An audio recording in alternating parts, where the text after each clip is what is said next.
from the heart of rural France. This is the Keto Woman podcast, brought to you by me. Hello Keto Lovelies, I'm Daisy Brackenhall, and I've spent most of my life struggling with my weight and confidence, and have always had a difficult relationship with food. Even when I finally got to my target weight, after weight loss surgery and eating low carb, I couldn't maintain it and I was miserable. I've been keto now for over 2 years, and it has given me the freedom to fall in love with food again, without the constant gain, loss, guilt, virtue cycle of before. Health and happiness is where it's at now, running on fat. Welcome to the Keto Woman podcast. Each week I'll be chatting to inspirational women, maybe even the odd man, to discover the secrets to their success so that I can share them with you. So what is keto? Keto is a way of eating that enables you to switch your body's main fuel source from sugar to fat. Who doesn't want to be a fat burner, right? But how do we achieve this? A great place to start is by keeping carbs under 20 grams a day. So things like leafy greens and above ground vegetables, plus some nuts and seeds and the incidental carbs you find in things like full fat dairy. Choose delicious fatty proteins and be free and easy with oily dressings on salad and butter on your veggies. Once you're in the swing of things, you can tweak it to suit you. Make your own personalized keto. You'll hear all sorts of ways to keto from my guests. There is no one way to do keto, no one size fits all. I hope to show you just how flexible and fabulous this way of eating can be. I'm not a doctor, and most of my guests won't be either, so we really can't give you medical advice. It's always best to consult your own doctor when making big changes to your diet and lifestyle, because they know you and your medical history, and so have access to the bigger picture. Wouldn't it be helpful to have one place where you could find all the links?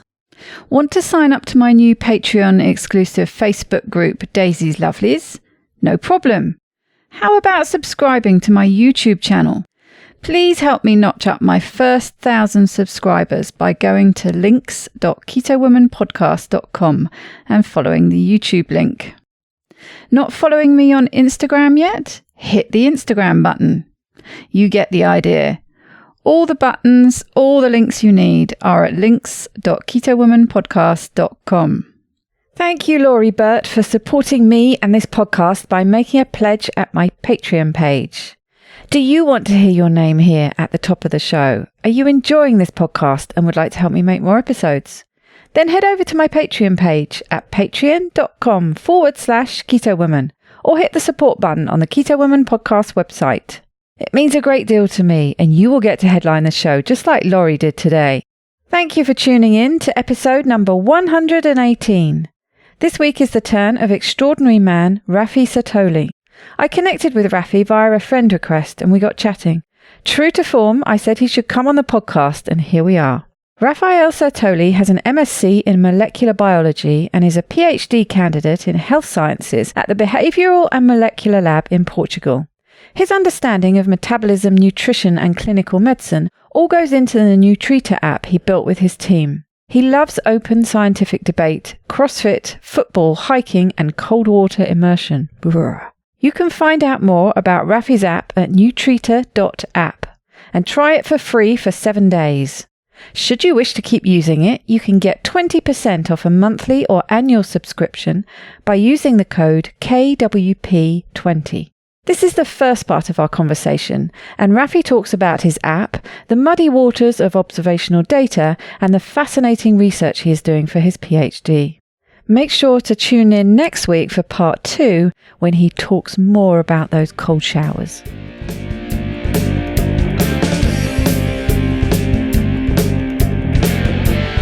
Welcome, Raphi, to the Keto Woman podcast. How are you doing today? I'm doing well, Daisy. Thank you very much for having me on. It's one of those rare times when we're both in the same time zone. I'm usually recording with people in a very different time zone, but we're actually on the same line. It really makes life easier, doesn't it?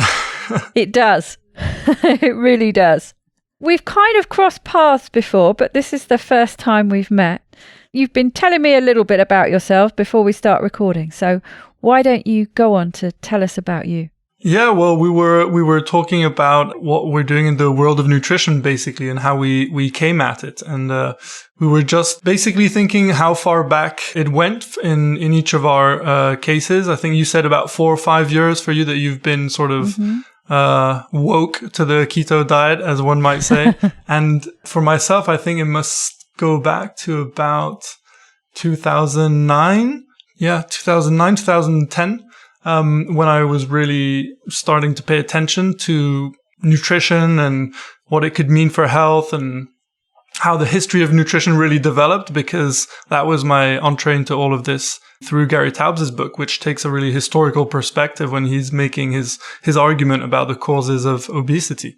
And this was really, revelatory to me, and it really put me onto a path of discovery and trying to, experiment with myself and go into scientific research and do some larger scale non-personal experiments for a change and work on some cells or some rats and really start to look at aspects of metabolism. And in getting there, I've also co-founded a company with a very good friend of mine where we try to give people some what we think is basic health advice, which really centers around nutrition. And that's why we created Nutrita Pro, which is our app where people can, log foods and basically get an idea of whether these foods are nutritious, what it's doing to their insulin levels, and thus how it's predisposing them to a good or bad diet, depending on these sort of indirect measures that not really many other apps have. So we thought it was worth putting out there for that reason, in large part. Yes, tell me a bit more about that, because it sounds really interesting. How does it work? Yeah. Explain what would happen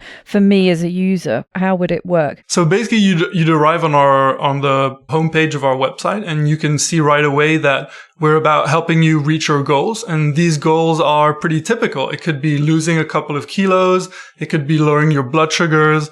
It could be, decreasing inflammation, whether that's something you feel in your joints or you can measure on a lab test. So these sort of really important health goals, basically, that tell us if we're going in the right direction. So you get on the website and then you log in and sign up to the app and you try it for free. And basically what you'd come across is a high quality database where you could look up foods and you can just track them. And instead of just being given the typical, these are your calories and restrict them by X percent to lose that many kilos of weight. I mean, it rarely works like this and in the real world when you're outside of a metabolic chamber. So that's not the approach we're taking. We're focusing more on, food quality and sort of, what we take to be some important physiological responses, which is just a fancy way of saying how your body responds to the food.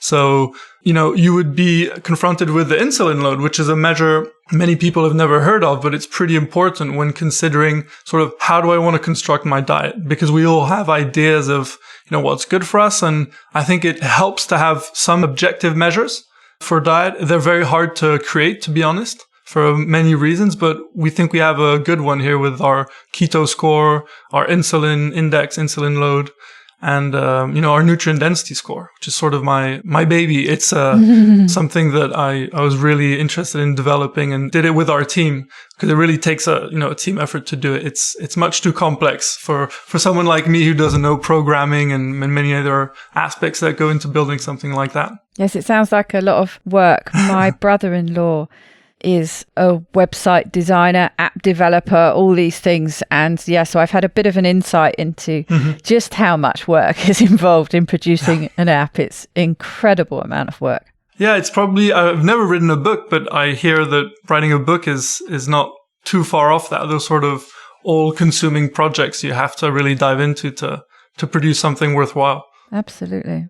And so you said you started getting interested in nutrition from a personal point of view, but why was that? Did you have health issues, or it was just a natural development of where you were going? You just naturally got interested in it? It's hard to say. I would say that the sort of change happened from being sort of disillusioned by studies of, I was doing a management degree in London, and it was pretty uninspiring to me. And I was much more interested in, watching physics lectures on YouTube and reading about, an article on sports science or something like that. And it really was sort of rekindling an interest in science that I think I clearly remember having in childhood, sort of lost it during my adolescence and then just started craving it, as a student. Mm-hmm. And that really it showed me that I had to really change direction. And then sort of nutrition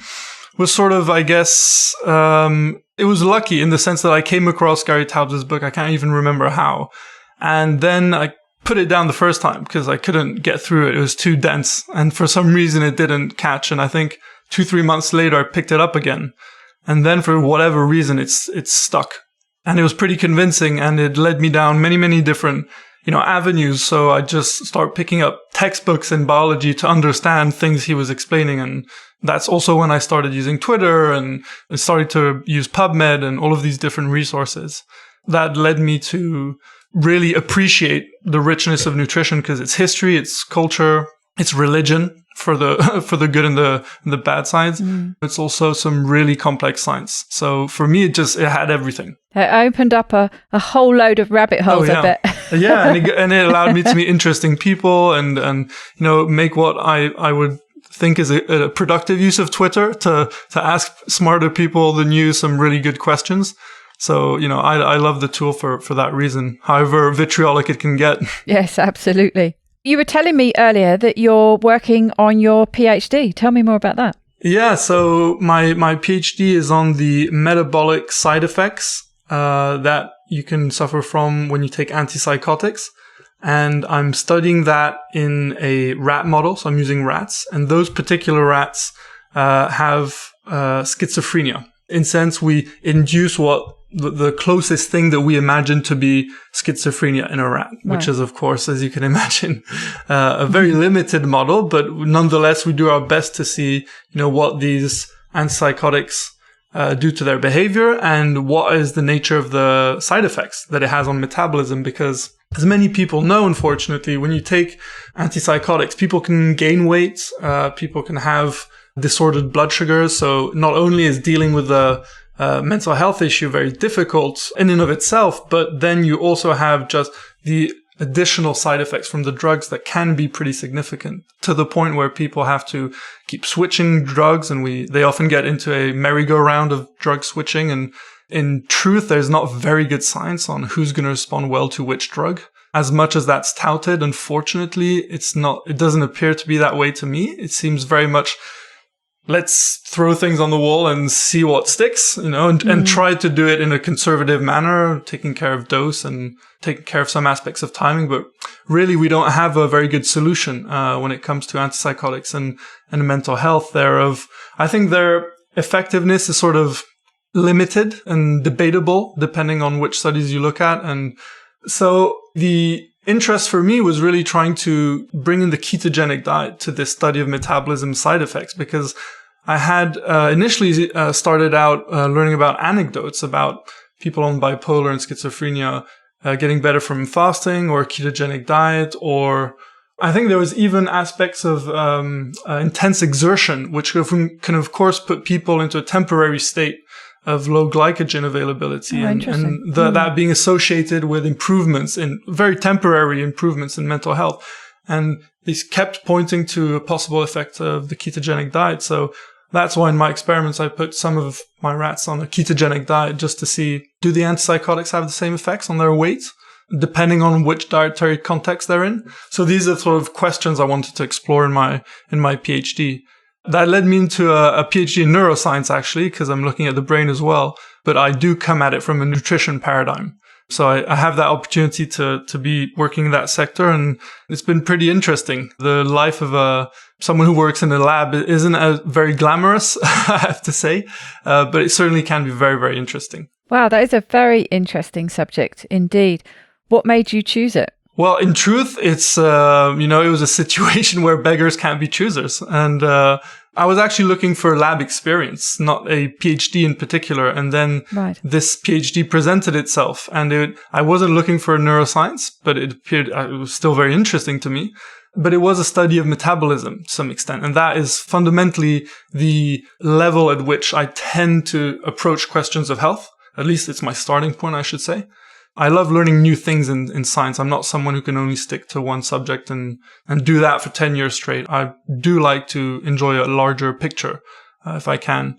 And yeah, so it seemed to fit getting lab experience and just really investigating these important questions and hopefully, providing some insight into what it can mean for people. So although I work in rats, it's really an opportunity to get to know researchers and who are working in the field, and also people who actually suffer from a mental health issue that we would, diagnose sort of thing, and really ask them how it is for them, because it's actually very, very difficult to study those sort of effects in rats. How do you actually feel? Because that is, of course, the quality of life that we all seek. So I think even if you're studying it in rats, you have to stay grounded in a sense and keep speaking with people who are suffering from the disease and look at the very rare times where these things resolve. They're very rare and we should pay attention to them. Even if we might never find the explanation, they will at least provide some level of clues, I think. And so those anecdotes were really, really interesting to me. And it's the problem, like you were saying before, these medications often don't necessarily work very well, or certainly don't work as well as intended, but you get all these side effects, and that really comes back to, doesn't it, that quality of life. Mm-hmm. And if they're really threatening that quality of life and working a bit, maybe, you can see why people just don't want to take them. Yeah, and it's very difficult for me to, don't get me wrong, if you can take a pill and it can improve your quality of life with some acceptable degree of side effects, go for it. Absolutely. I'm by no means, a purist in that regard where you have to cure yourself by any natural remedy. I really don't care. In the very basic sense, what's effective, what works, what's cheap, what has some backing. And when I mean backing, I mean things like, does it make sense from an evolutionary perspective? So if we're looking at, causes of disease and these sort of things, we have to take that lens. So I was very much interested in when actually the first reports of schizophrenia emerged. And this is not, you're not going to be able to find traces of schizophrenia in a caveman, obviously, but you can find suggestions of those sort of conditions arising, maybe when you started having recorded history. And of course, it's very hard to distinguish between bipolar and schizophrenia. And some would argue there's not even a meaningful distinction to make. But I think it was interesting to learn about a hypothesis that suggested that schizophrenia, the disease, was only made possible once our brains develop to where they could sort of have this very creative, artistic, even tendency for the spiritual and the religious. When these things started to emerge in our species, it suggested that that's when schizophrenia essentially might have been sort of a statistical outgrowth nearly. Basically, when that new aspect of yourself exists and it goes wrong, this is how it tends to go wrong. And it's always interesting to consider, when things emerge, because it gives you hints as to the brain structures and the processes about which might underlie this emergence of this weird, behavioral state people find themselves in a conceptual state where you can't think of things normally. And why is everything else seeming to work in your body, but the most basic thing of your moment to moment experience of yourself is completely different? There's much more I could say about that, but this was an interesting hypothesis to start with, and it led me down the road of, looking at other aspects of schizophrenia, which we can go into. But the long and short of it is that it brings back to a very basic metabolic defect somewhere in the brain at some level that is influenced by our overall energy state. Because how can we explain these emerging anecdotes of people getting better really when their fundamental energy state is being changed, whether that's fasting? We know we've known it from, religion, where fasts have induced temporary sort of cures for epilepsy, another phenomenon that's, arising in the brain and having to do with the energy state. So we have a lot of hints, actually. It's maybe no surprise that if epilepsy is a ketogenic diet is so effective in epilepsy, is it so crazy to think it could affect another part of the brain, which affects these other sort of processes? And I think the researchers should wake up to that fact. And then when I mean researchers, I mean the wider world of research, because when we're doing so poorly in terms of providing ideas as to how diseases emerge and how we should construct drugs or therapies to treat that, I think we have to go back to some very fundamental assumptions. And, we have to insert the idea of mismatch, that we're in a mismatched environment and diet is part of that. And I think this gets to the heart of not just schizophrenia and bipolar and mental health. This gets to the heart of, obesity and depression and all sorts of, and diabetes and so on and so forth.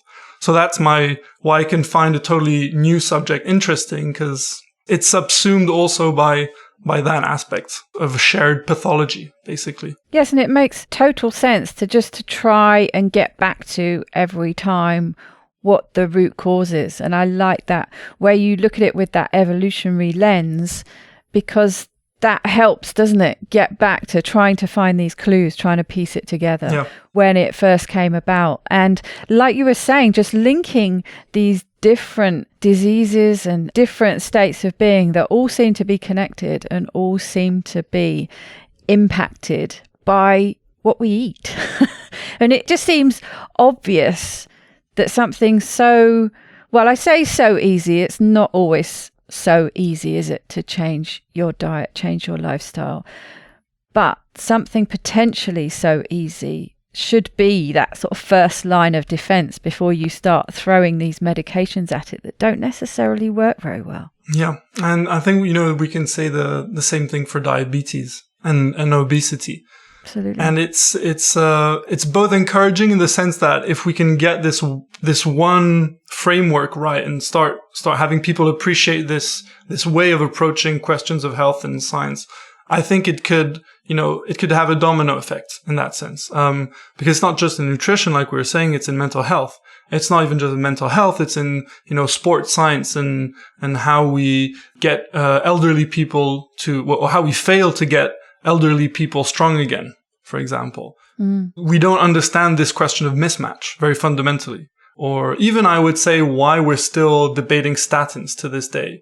Let's admit that a big part of that conversation is not understanding the use of a constituent part of our physiology and simply thinking it's something that the lower is the better.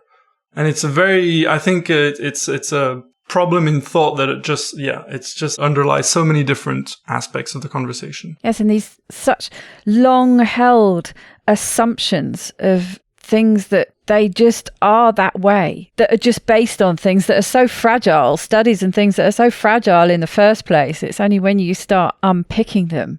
But they're so much part of our psyche, that fat is bad and that LDL is bad and all these things. And so it's really difficult, isn't it, to start breaking that down and building up what is a much better solution. But I think finding a better way, an easier way to treat something like schizophrenia that completely takes over somebody's life. I mean, coming up with a possible fairly easy solution to at least help with that is going to impact so many people monumentally. Yeah, I would urge people to take a look at Chris Palmer's work. He's a doctor I came to know about and I got in contact with him, and he's writing up some very interesting case reports. And he has several of these people now who have really put their mental health issue into remission or are even off meds to a large extent. And it's incredible to see how closely he can tie diet to it, because of course, these people have gone on and off of them. And you can, again, if you repeatedly do that and you keep seeing the same pattern, it gets better in one state and worse in the other. It's not a randomized controlled trial, but for that person, it's a very high level of evidence. That's what clinical medicine is good for. So when on the research side, we're failing to come up with convincing, hypotheses, let's really pay attention to those things, because they're much better evidence than a failed hypothesis. So I think it's a part of what I really want to be able to do is bridge the world of research and the clinic and get them much, they really should, I'm nearly saying it literally, that they should be sharing office space nearly. I mean, it's really that level of interaction that people need, in an ideal world. And in a sense, that's what we've been trying to do with Nutrita, where, we try to be as, consumer friendly as possible and to make things simple and, really make it user friendly. But in the end, we are giving you very advanced concepts for what is the world of nutrition. The importance of the insulin load is not appreciated by the vast majority of doctors and researchers and dietitians and health coaches out there. It's just an unfortunate fact. Yet it might be one of the most important measures you can track if you're going to track, if you need that help and you need that support. So it's an interesting, challenge, try to bridge that knowledge gap for people. Because it's not good enough to say, yeah, we're not going to bother you with, obsessively tracking calories. You have to give something in return. You can't just take things away. You have to have good substitutes. And that's what we try to do with the information diet we feed people in the app. And, what people do with their diet, they make the next best choice really when they can. And that's why people progress from one diet to the other often. They have to find their level playing field. Mm-hmm.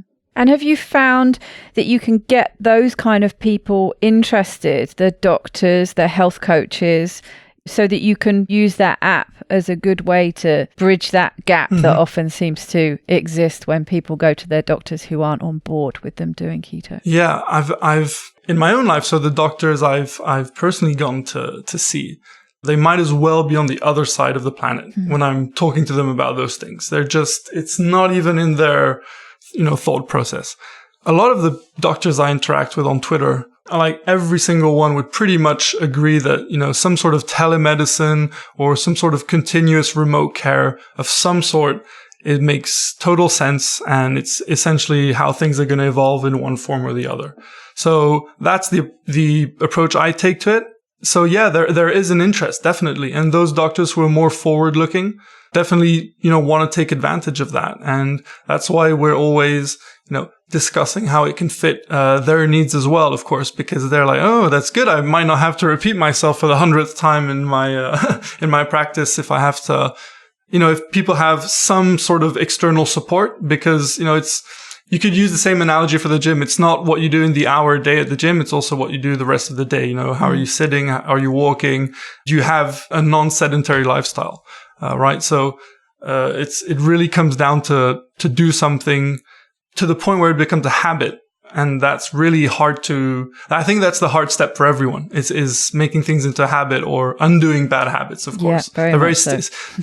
They take a long time to stick, but when they stick, they tend to be really, really sticky. Yes, I've been reading, or rather listening to, a book that's talking about that specifically, and it talks about just making these little changes and making them as easy as possible so that you will do them every day. And it's those little things that end up making big changes. And like you say, just making new habits. Yeah. And, I think people have to be goal oriented. And that's why, when people are onboarded onto our app, they have some very basic goals like, building muscle, controlling your blood sugar, losing fat. These sort of goals, I think people should have in mind, because it's a question of being sort of honest and have a realistic outlook about where you're at. Some of us need to gain muscle. Some of us really need to focus on losing fat. We all need to achieve a good body composition, of course, which is a good balance of both, but we start from different points. And it's good to have, like you say, some smaller goals, which you can sort of achieve realistically to reach what you might not have guessed you could maybe 6 months ago or a year ago. And I think that's something about our psychology that's becoming clearer and clearer, that we really need to adapt to how we are in that sense and be honest with ourselves. A big goal can be encouraging, but I think it has to be, divided up, divided into portions. Manageable chunks. Yeah. And I'm saying that as someone who tends to go 100% right from the get-go. So, but the truth is I've never struggled with being overweight. I mean, I've had to put some effort into improving my body composition, which from my side was really just putting on muscle and starting not to be sedentary and eating better. But for other people, it's, losing 10 kilos or something, or 30 pounds or whatever it is. And that's quite difficult, I think. I've really tried to understand from most people that it's been really challenging because, of course, every time you fail, there's some sort of difficulty in trying for the, 10th time for some people I've heard. I mean, it's really discouraging. So I think if people understand that actually losing weight fast is not a bad thing, as they've often been scared off of that, strangely enough, but actually it's fine to lose weight fast. Fasting is an option. Gosh, we can admit that now. Your brain doesn't need 150 grams of dietary carbohydrates a day. You can produce the glucose yourself. Just these basic things people need to make it easier on themselves when trying to achieve their goals. And that's why we wanted to make the app goal oriented again. I think we all need that. Even if that's maintaining your weight, that's fine. And that could just be, just some light body weight work and just keeping on your diet.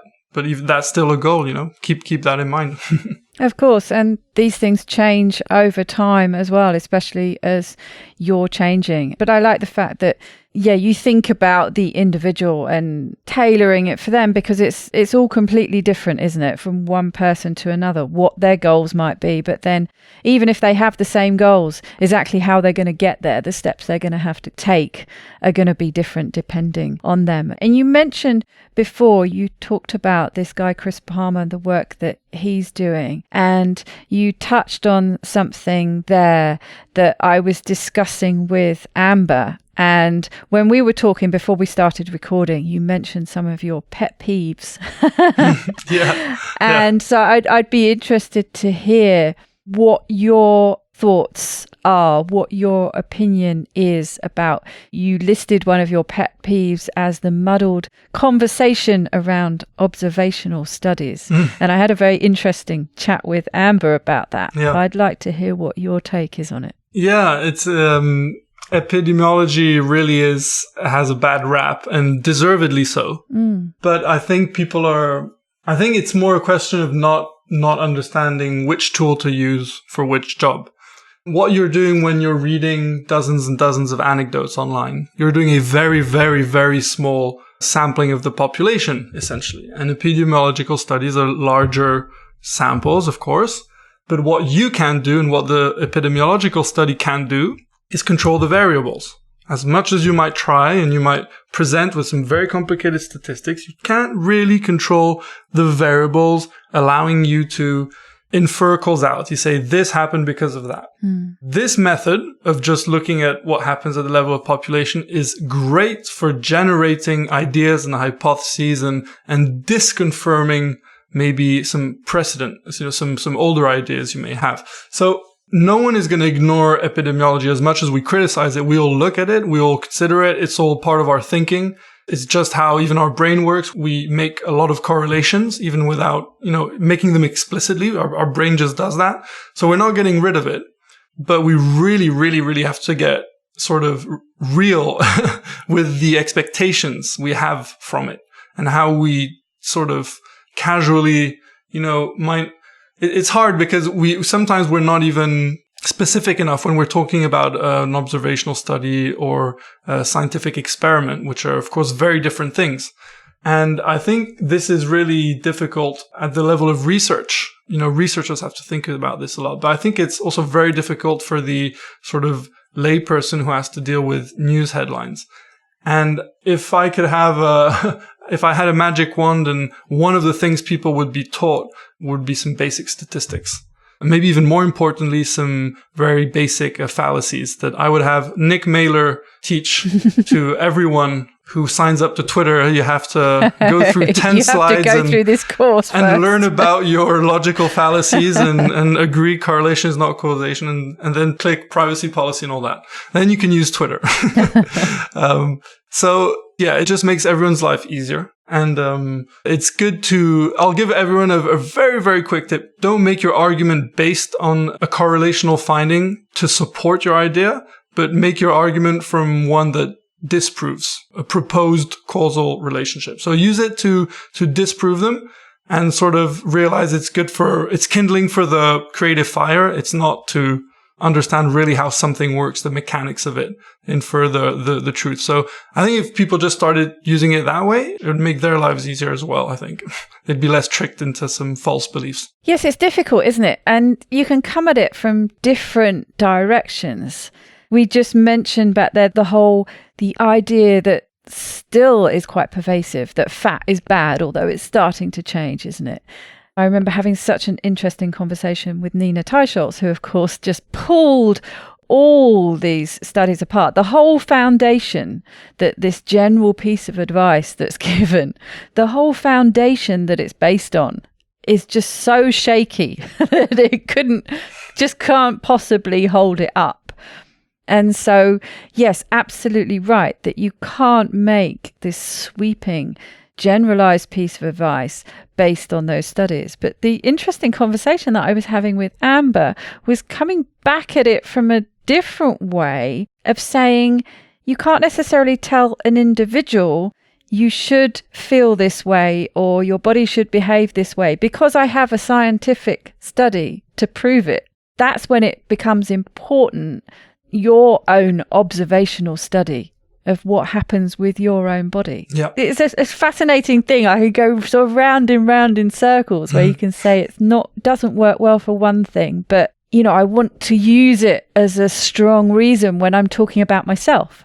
Yeah. No, people have to, a good scientist is an observant scientist. They have to be paying attention to what's going on around them. And scientific experiment is just doing that to a very, very rigorous level. And an observational study is doing that at the level of rigor that's possible, really, when you're looking at large numbers and a larger, number of people. So yeah, it's understanding that I will not call it a pyramid because I hate the evidence pyramid. It's usually nonsense. If you type evidence pyramid into Google and look at pictures, it's really not a good guide.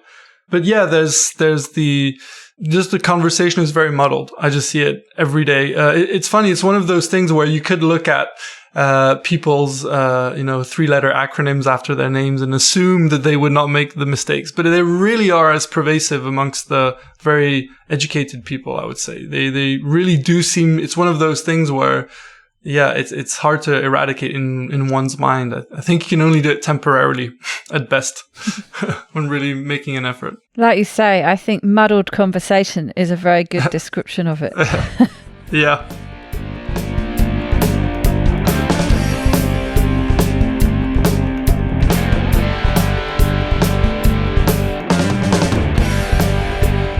To get the resources and links from this show, please go to ketowomanpodcast.com/episodes.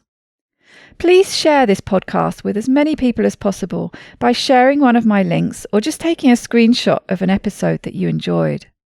Reviews really help raise the profile of the podcast, which gets it in front of more people, but also helps me attract a wide variety of guests. So please take a minute to leave a review on whichever podcast app or platform you like to listen on. It doesn't go unnoticed by me, the people who regularly like, share and comment on my posts. Your support really does mean the world to me. Thank you. Are you enjoying this podcast? Help me make more episodes and videos by making a pledge at my Patreon page, patreon.com/KetoWoman. Or simply hit the support button on the Keto Woman Podcast website. Don't forget to join in the fun on the Keto Woman Podcast Instagram and Facebook pages, and Daisy_Keto Woman on Twitter. Are you my next extraordinary woman? Maybe you've got an idea for a show, a topic you would like to hear about. Let me know how I can tickle your earbuds by dropping me a line at daisy@ketowomanpodcast.com. This week's end quote is from Conor McGregor. What defines us is how well we rise after falling. Bye-bye, Keto Lovelies.